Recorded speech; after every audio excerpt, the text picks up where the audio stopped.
spoiler alert for the next 20 minutes. That's all I'm saying to you. Because if there's one man who knows about tense interviews, it's our next guest, Adrian Dunbar, who has starred in everything from Ashes to A Touch of Frost. He is a BAFTA-nominated screenwriter, but for the last few years, he's been front and centre in one of the BBC's biggest dramas, Line of Duty, as AC12's boss, Superintendent Ted Hastings.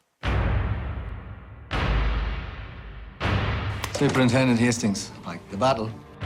I can guarantee you 110%. None of my people would plant evidence. They know I would throw the book at them, followed by the bookshelf. For years, the security in this department has been watertight, fella. Absolutely watertight. Then you come along, suddenly we're leaking like a colander. You see, now I'm desperate. God give me strength. The whole thing's kicking off. We're not even in the game. I think I should leave him. I think you should sit down, fella, or I'll handcuff you to that desk. Now we're sucking diesel. Go on. Take my photographs down off that board, kid. Now we're sucking diesel. I hope that is improvisation. Now, let's do this properly. The introduction to Adrian Dunbar has to be done in this particular way. Correct. I'm going to play the role of a slightly grizzled Anglo-Sri Lankan detective superintendent who's been in this game far longer and perhaps hides a dark secret. Let us start. For the DIR, this is DS Arthur Naika. DS Brett also in attendance. Commencing interview with Superintendent Adrian Dunbar at 3:40 and 4 seconds on Thursday, the 4th of May, 2017. Superintendent Dunbar, you have the right to be questioned by an officer, at least one rank senior, but you have chosen to waive that right. I've chosen to waive that right. I'm very glad. Listen, you've been brought in for questioning in relation to the crime of keeping us glued to our TVs every Sunday night. How are you feeling about the extraordinary success of this fourth series and of the newfound stardom of Ted Hastings? Well, it really is incredible. I wasn't expecting it to go like this at all. I mean, Vicky McClure and Martin Compson keep me up to date with all the stuff that's happening out there in Twitterland. And yes, I mean, you know, our move to BBC One is a huge success. And yeah, absolutely really proud of the show. Really, really proud of it. Did you read the article in the Daily Mail about yourself today being a sex symbol? Well, no. I'll send it to you. How do you feel about that, Adrian? Well, I don't know how to feel about that, to tell you the truth. I mean, this is a really difficult interview for me. Well, you know, people will write stuff. What can I say? That's brilliant. I'll definitely make sure that you get hold of that. It's written by Jan Moore, and it's in today's Daily Mail.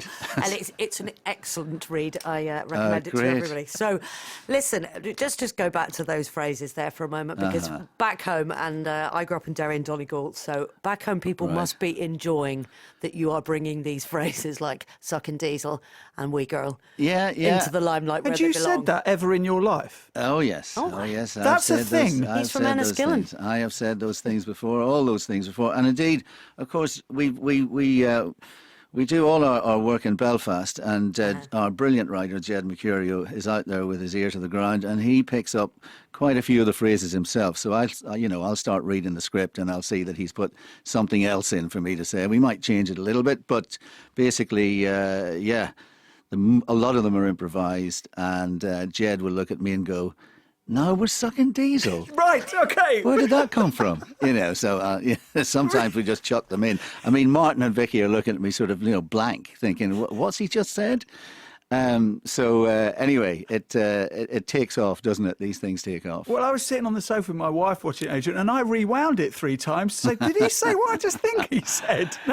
Do you know actually where that comes from? Could you explain why that is seen as a positive thing? Now we're sucking diesel. Well, it's an agricultural phrase. It's now you're sucking diesel means that the JCB is up. We're pulling this drain. Where the combi's on the we're cut. It's absolutely. We're doing stuff. So your Massey Ferguson is on the go. Work, proper work. Right, I see. Now, thank you for that, Adrian, because you couldn't explain that. I just said it very, very simply. It just means you're flying. You're hard at it, and you're absolutely flying. But now I know that it is an agricultural route. Well, there Thank you you. go. I will try and use that now in the right context. Oh, he already has been. Let me tell you.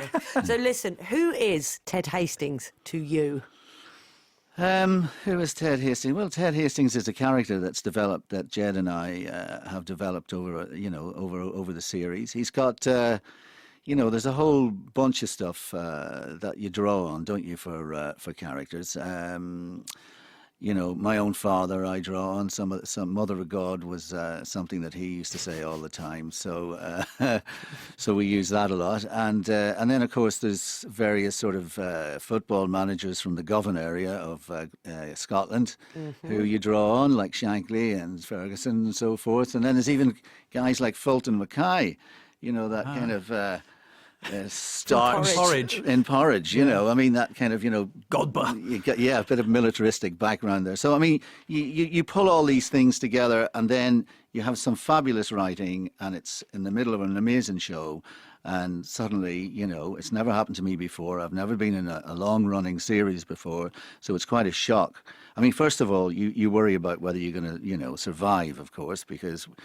Line of Duty isn't beyond sort of killing some really, really nice actors off very quickly. So, as the scripts come in each year or every other year, you look at them and you think, oh, will I survive to the end? So I'm very pleased to be hanging in there.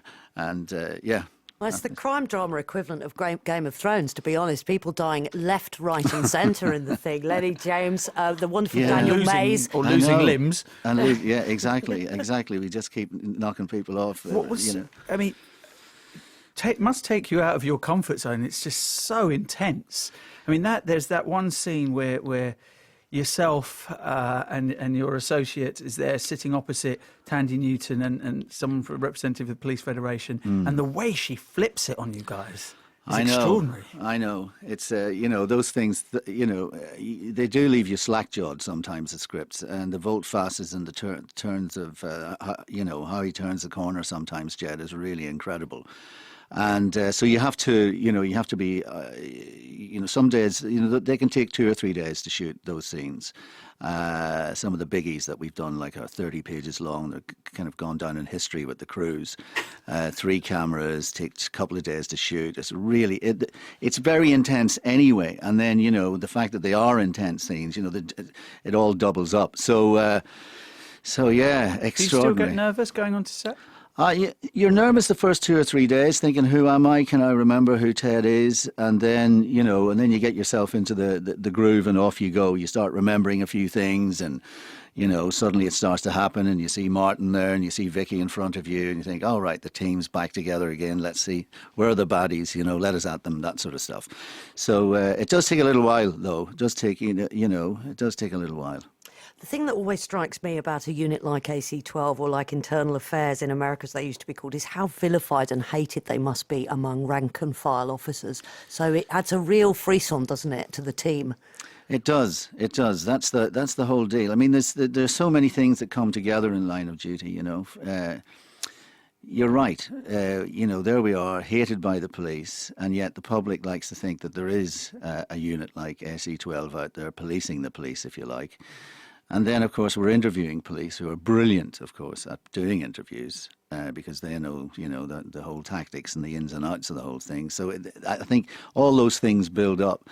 I think what really makes it different, though, is that we bring in a star and it becomes their show. And that's kind of new. And we also have the procedural nature of things. So the whole incremental nature of police work has gone through very, very thoroughly. And we don't just suddenly find clues. A member of the press doesn't show up with something really clever for us. And so, and then we have these amazing twists and turns that happen, quite hugely dramatic twists and turns. You put all these things together and great characterization then from all the actors who come in. And, it's a pretty potent mix when you put it all together, I think. When you've watched the development, and I've watched all 4 series of your character, did you feel when you got this latest script for Series 4 from Jed that you could really see, here I am, I'm now going to be at the front and centre of this series? Not quite initially, I have to say, because what was happening initially was a lot of what was the detective work that was going on was happening in another police station. Yes. And also we don't get all the scripts. So Martin, Vicky and I get a couple of scripts where we find out what's happening and where it's going and so forth. And we go, wow, that's amazing. And then suddenly we get script 3 and we find that Martin has been thrown over the top of and we think, is he dead? We don't know. So you didn't know that yourselves? Yes, because then it stops us from kind of, shaping things and getting too far ahead of ourselves. It's useful in that way so that we can't play, there's nothing we can play. If someone turns out to be, for example, Maya Sondhi's character, Manit. Yeah. So we're working away with Manit. We don't know that in episode 4 or 5 that she's going to turn out to be somebody who's kind of taking our secrets away and giving them to someone else. So, it doesn't allow us to colour how we deal with her through the first 3 episodes. So those things are very useful. But then as it goes along, of course, and then we shoot a hell of a lot, and then it goes into the edit and other things happen. I think this time people wanted to get to me and Vicky and Martin a little quicker than we were doing in the opening episode. So I think in the edit they kind of got to us quicker. And then gradually, as the scripts come in, yes is the answer to the question. We realised that we would all, and indeed I would be, front and centre of this series. So yeah, what is the answer to that? What did you think when you heard that Tandy Newton was going to be?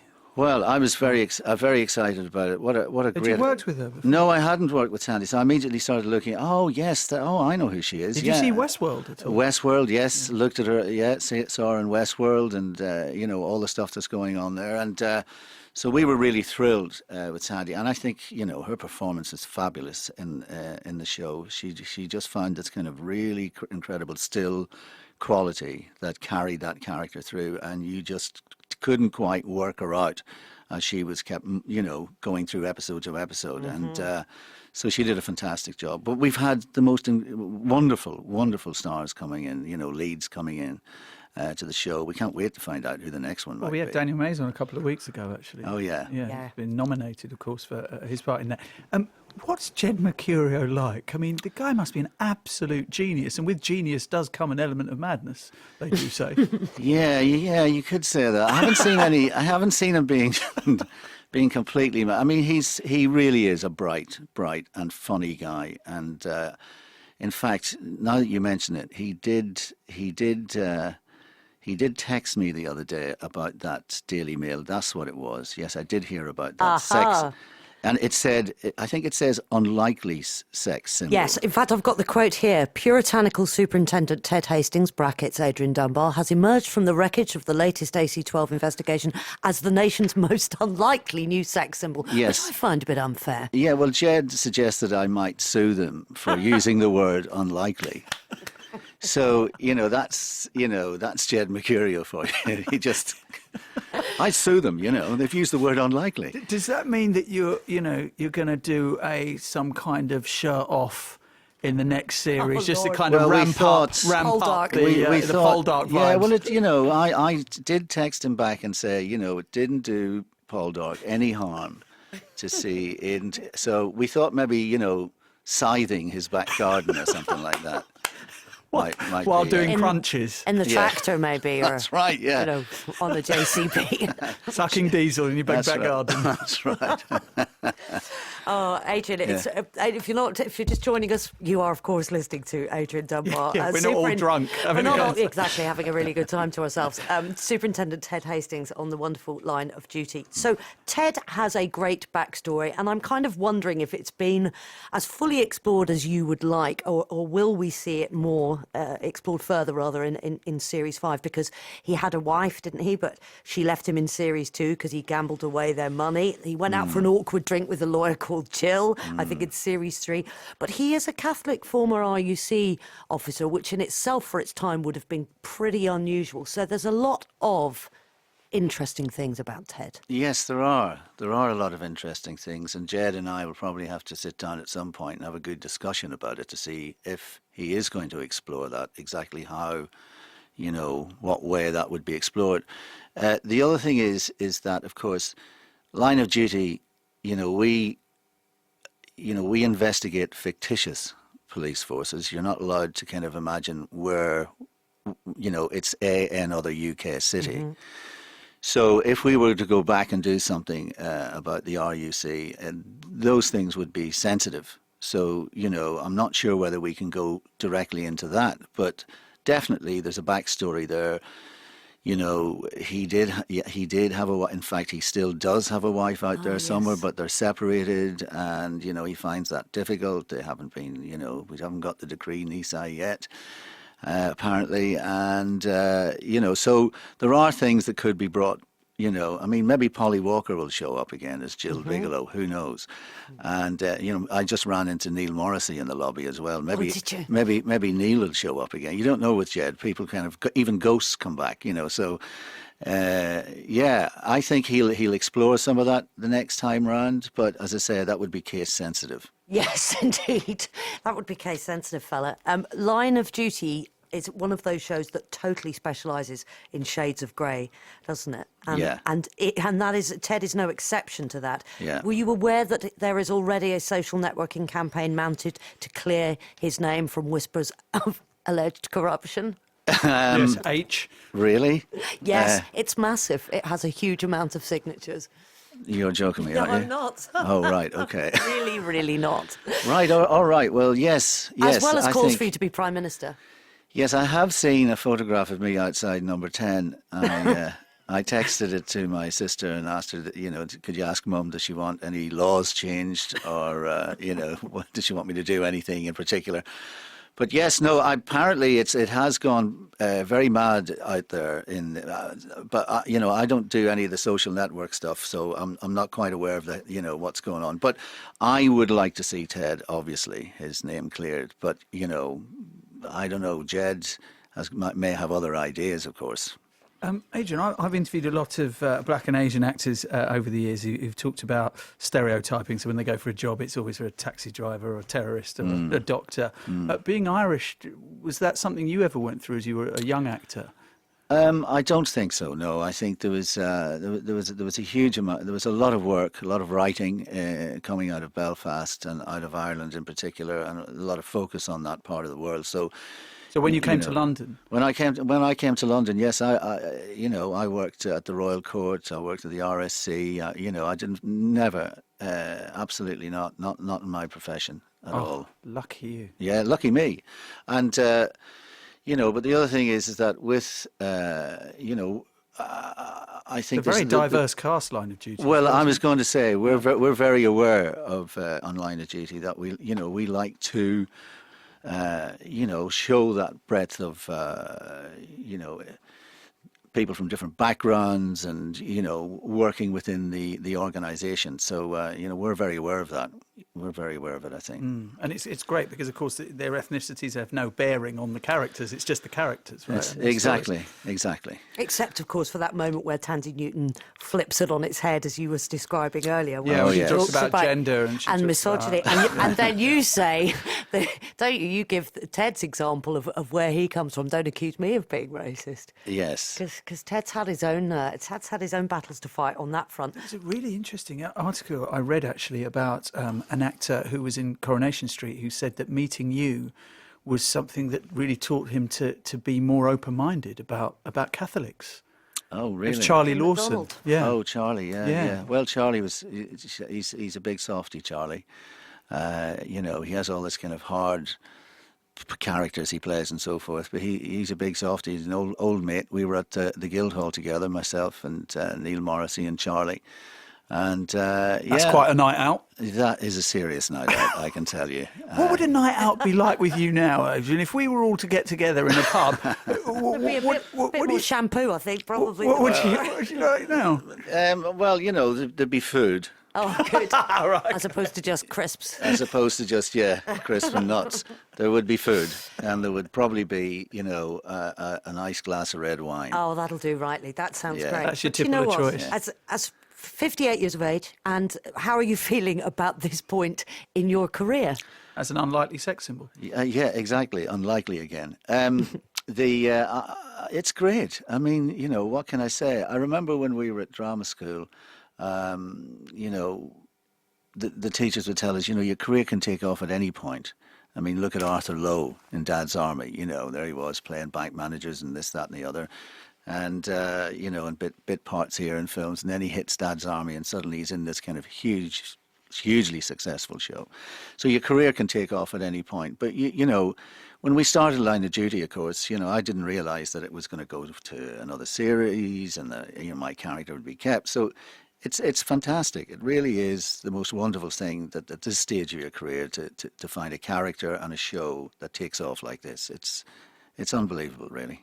We have to wait till 2019, I believe, for the next series. Yeah, well, that is one of the drawbacks of having only one writer on a show, and that writer being Jed Mercurio, and he's much in demand. So we've got to wait on Jed to find the time to actually sit down and do it. I'd say you won't be waiting, though. I'd say you've got stuff lining up. Yes, I don't have anything at the moment other than I'm working on some festivals in Ireland in the summer, probably in August and September. We have a Beckett Festival in Enniskillen, and we have a Friel Festival that's happening in August. Adrian, we've run out of time, but no also, of course, you've got to work on your six-pack for your Poldark impression for Series 5. Now, talking Line of Duty Series 4 and complete Series 1 to 4 box set are now available on DVD from the 8th of May. Adrian, thank you so much.